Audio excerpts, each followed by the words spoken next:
চট্টগ্রামের সংসদ সদস্য জনাব সারওয়ার আলম, আপনারা জানেন যে আপিল বিভাগের আদেশের প্রেক্ষিতে তিনি যে নির্বাচনে অংশগ্রহণ করেছিলেন তার রেজাল্ট পাবলিকেশন স্থগিত ছিল। মামলাটি হাইকোর্ট ডিভিশনে পাঠানো হয়েছিল শুনানির জন্য। 9 জুলাই 2026 তারিখে মামলাটি হাইকোর্ট ডিভিশনে রায় হয়। রায় হয়েছিল আনুমানিক 12টার দিকে।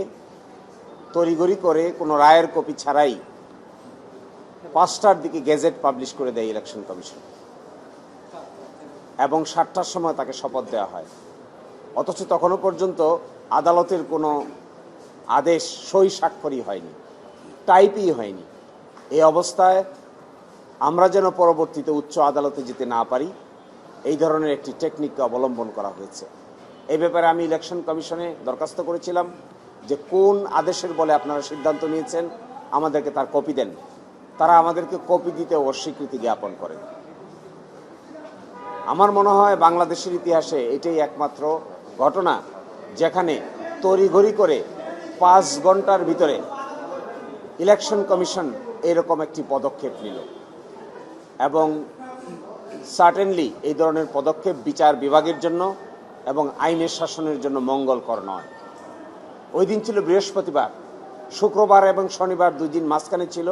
রবিবারের সকালে আমরা সিএমপি ফাইল করেছি, কিন্তু বৃহস্পতিবারে সন্ধ্যা 7টায় তারা শপথ গ্রহণ অনুষ্ঠান করেছেন।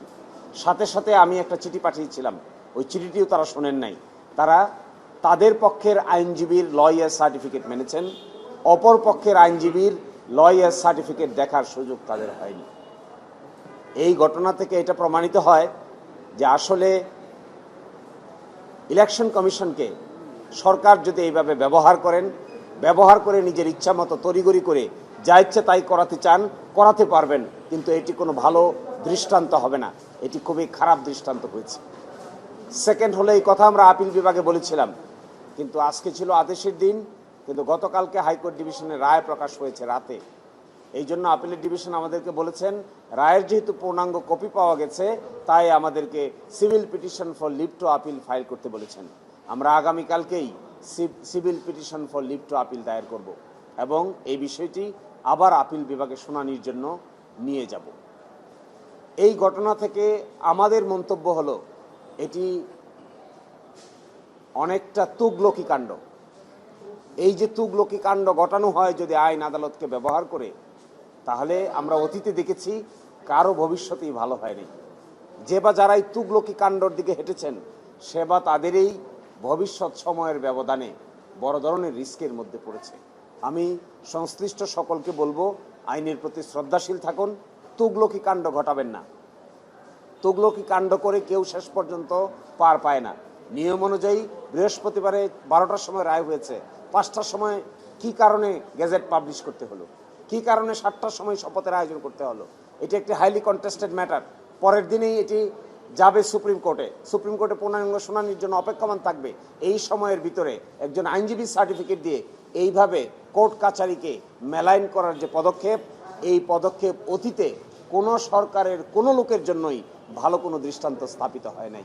আপনারা সেই পথে হেঁটেছেন। You have done a wrong step. This wrong step will give you wrong feedback in future. আর সেকেন্ড হলো, আরেকটি ঘটনা দেখবেন, শেয়ার কেলেঙ্কারি এসালম 81.92% শেয়ার 24টি কোম্পানি তৈরি করে লুটপাট করা হয়েছিল এসালমের নেতৃত্বে।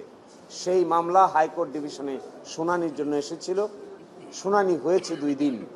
তৃতীয় দিন শুনানির সময় আজকে সকালবেলা ওই ডিভিশন বেঞ্চের মাননীয় জুনিয়র বিচারপতি বিব্রত বোধ করেছেন, তিনি এই মামলা শুনতে চান না। এই জন্য এটিকে প্রধান বিচারপতির দপ্তরে পাঠিয়েছেন। প্রধান বিচারপতি ঠিক করবেন পরবর্তীতে এই মামলা কোন বেঞ্চে শুনানি হবে। এবং এই ক্ষেত্রে আমরা মনে করি this stand is also not a good trend. একটা মামলা 2 দিন শুনানির পরে, 3 দিন রুল শুনানির পরে, তৃতীয় দিন এসে মাননীয় জুনিয়র বিচারপতি বিব্রত বোধ করেছেন, তিনি ইসলামী ব্যাংকের কেলেঙ্কারি সংক্রান্ত মামলা শুনতে প্রস্তুত নন। আমার মনে হয় এগুলো বিচার বিভাগে ভালো কোনো নজির তৈরি করবে না। উই অল কনসার্ন গভর্নমেন্টের উচ্চ পর্যায়ে, বাংলাদেশ ব্যাংক সহ সকলেই যে যেভাবেই আছেন দয়া করে বিচার বিভাগকে সঠিকভাবে ফাংশন করতে সাহায্য করেন, অতীতের অভিজ্ঞতা থেকে শিক্ষা গ্রহণ করেন, অযথাই আইন আদালত বিচারকে নিজের মতো করে প্রবাহিত করার চেষ্টা করবেন না। এটা কারো কপালেই শেষ পর্যন্ত ভালো কিছু প্রদান করে না। So this is an wake up learning and waking for each and everyone concern. Please do not try to set fire. বিচার বিভাগকে ব্যবহার করে বন্দুক ব্যবহার করে বিচার বিভাগের গায়ে বন্দুক রেখে স্বীকার করার প্রবণতা কোনোদিন ভালো কিছু বয়ে আনে না। আমি আশা করব সকলেই সতর্ক হবেন, অন্যথায় যে যার পরিণতি বরণ করতে হবে।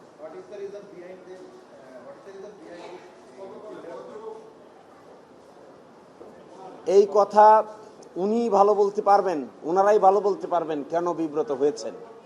কিন্তু যে 2 দিন শুনানি হয়েছে এই মামলা, আমরাও পক্ষবর্তী দরখাস্ত দিয়েছিলাম, দরখাস্তও এলাও হয়েছে। 2 দিন যথারীতি শুনানি হয়েছে। আজকে বাংলাদেশ ব্যাংকের পক্ষ থেকে সাবমিশন রাখার কথা ছিল, আমরা প্রস্তুত হয়ে এসেছিলাম, আমাদের পক্ষ থেকে আমাদের যুক্তিতর্ক উপস্থাপন করার কথা ছিল। কিন্তু মাননীয় বিচারপতি 2 জনের মধ্যে যিনি জুনিয়র আছেন তিনি এই মামলা শুনতে বিব্রত বোধ করছেন। রিজন এক হইল মাননীয় বিচারপতি নিজেই ভালো জানবেন, আর এক হইল দ্বিতীয় জিজ্ঞেস করলে আল্লাহকে জিজ্ঞেস করতে হবে। এখন নিয়ম অনুযায়ী বিষয়টি মাননীয় প্রধান বিচারপতির কাছে যাবেন। মাননীয় প্রধান বিচারপতি পরবর্তী একটি বেঞ্চ ঠিক করে দিবেন, যে বেঞ্চে রুলটি নিষ্পত্তির জন্য আবার নতুন করে শুনানি অনুষ্ঠিত হবে।